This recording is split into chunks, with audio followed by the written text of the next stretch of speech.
जब प्रकाश की एक किरण एक माध्यम से दूसरे माध्यम में जाती है तो अपने पूर्व पथ से विचलित हो जाती है, इसे कहते हैं। तो आंसर क्या आ जाएगा? प्रकाश का अपवर्तन। आंसर क्या आ जाएगा? प्रकाश का अपवर्तन। और नंबर 2 में क्या है? प्रकाश की एक किरण जब विरल माध्यम से सघन माध्यम में आती है तब वह, तो आंसर क्या आ जाएगा? अभिलंब की ओर मुड़ जाती है। आंसर क्या आ जाएगा? अभिलंब की ओर मुड़ जाती है। नंबर 3 में है, जब प्रकाश की एक किरण दो माध्यमों को अलग करने वाली सतह पर लंबवत पड़ती है तो वह, तो आंसर क्या आ जाएगा? बिना मुड़े सीधी निकल जाती है। आंसर क्या आ जाएगा? बिना मुड़े सीधी निकल जाती है। 4 में क्या है? पानी से भरी बाल्टी की गहराई कम मालूम पड़ने का कारण, तो आंसर क्या आ जाएगा? प्रकाश का अपवर्तन होता है। क्या होता है आंसर में? प्रकाश का अपवर्तन होता है। उसके बाद 5 में क्या है? जब प्रकाश एक माध्यम से दूसरे माध्यम में जाता है तब अपवर्तन होता है। तो आंसर क्या आ जाएगा? प्रकाश की चाल में परिवर्तन होने के कारण। आंसर क्या आ जाएगा? प्रकाश की चाल में परिवर्तन होने के कारण। अगला प्रश्न है 6, सघन माध्यम से विरल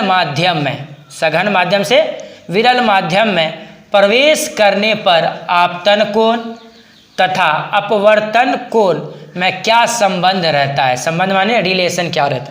तो आंसर क्या आ जाएगा? अपवर्तन कोण बड़ा होता है। अपवर्तन कोण क्या होता है? बड़ा होता है। 7वां में, जब प्रकाश की किरण हवा से कांच के प्रिज्म की अपवर्तन सतह से होकर प्रवेश करती हुई दूसरे अपवर्तन सतह से होकर बाहर निकलती है तब वह मुड़ जाती है। तो आंसर क्या आ जाएगा?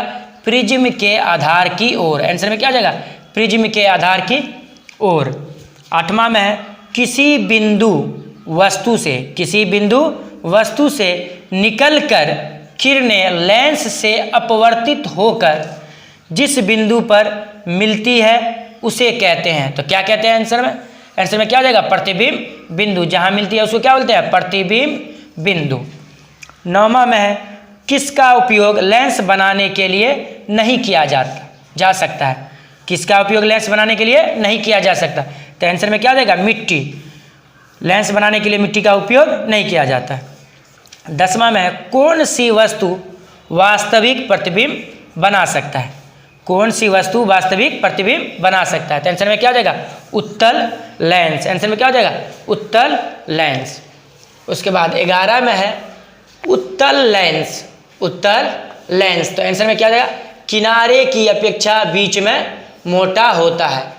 उत्तल लेंस क्या होता है? किनारे की अपेक्षा बीच में मोटा होता है। उसके बाद 12 में है, किसी उत्तल लेंस के सापेक्ष कोई वस्तु किस स्थिति पर रखी जाए कि उसका वास्तविक, उल्टा तथा बराबर आकार का प्रतिबिंब प्राप्त किया जा सके? तो आंसर में क्या आ जाएगा?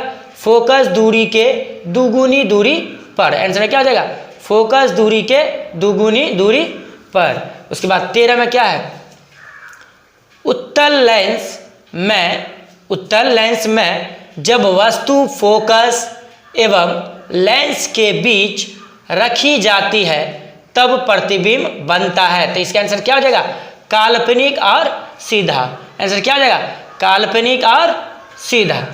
14 में क्या है कि एक उत्तल लेंस से 30 सेमी, कितना सेमी? 30 सेमी की दूरी पर एक वस्तु रखी गई है। लेंस से उतनी ही दूरी पर वास्तविक प्रतिबिंब बनता है। तो लेंस की फोकस दूरी है, तो आंसर क्या हो जाएगा 15 सेमी। अगर उत्तल लेंस रहेगा तो प्लस में आएगा 15 सेमी, यहीं पर अवतल रहेगा तो माइनस में हो जाएगा। इसका आंसर क्या आ जाएगा 15 सेमी प्लस में। 15 का है एक अवतल लेंस की फोकस दूरी 20 सेमी है। कितना सेमी है 20 सेमी है। इसकी क्षमता होगी, तो आंसर में क्या हो जाएगा -5 डायोप्टर। आंसर में क्या हो जाएगा -5 डायोप्टर। अवतल रहेगा तो माइनस में, उत्तल रहेगा तो प्लस में। उसके बाद 16 में यदि वस्तु उत्तल लेंस के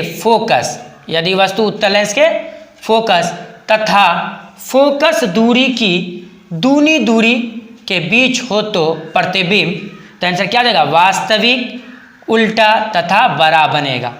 क्या आ जाएगा आंसर में वास्तविक, उल्टा तथा बड़ा बनेगा। 17 में है एक लेंस की क्षमता +5D है, यानी 5 डायोप्टर है। तो यह होगा, क्वेश्चन क्या है एक लेंस की क्षमता +5D यानी डायोप्टर है, तो यह होगा, तो आंसर में क्या आ जाएगा 20 सेमी फोकस दूरी का उत्तल लेंस। आंसर में क्या आ जाएगा 20 सेमी फोकस दूरी का उत्तल लेंस। 18 में है एक गोलीय दर्पण और पतले लेंस में से प्रत्येक की फोकस दूरी +25 सेमी है। कितना सेमी है +25 सेमी है। तब आंसर क्या हो जाएगा दोनों ही उत्तल है, दोनों ही क्या होगा उत्तल होगा।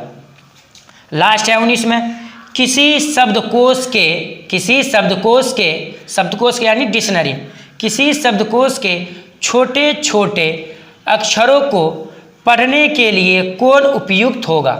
छोटे छोटे अक्षरों को पढ़ने के लिए कौन उपयुक्त होगा, तो आंसर में क्या हो जाएगा 5 सेमी फोकस दूरी का उत्तल लेंस। आंसर में क्या आ जाएगा 5 सेमी फोकस दूरी का उत्तल लेंस।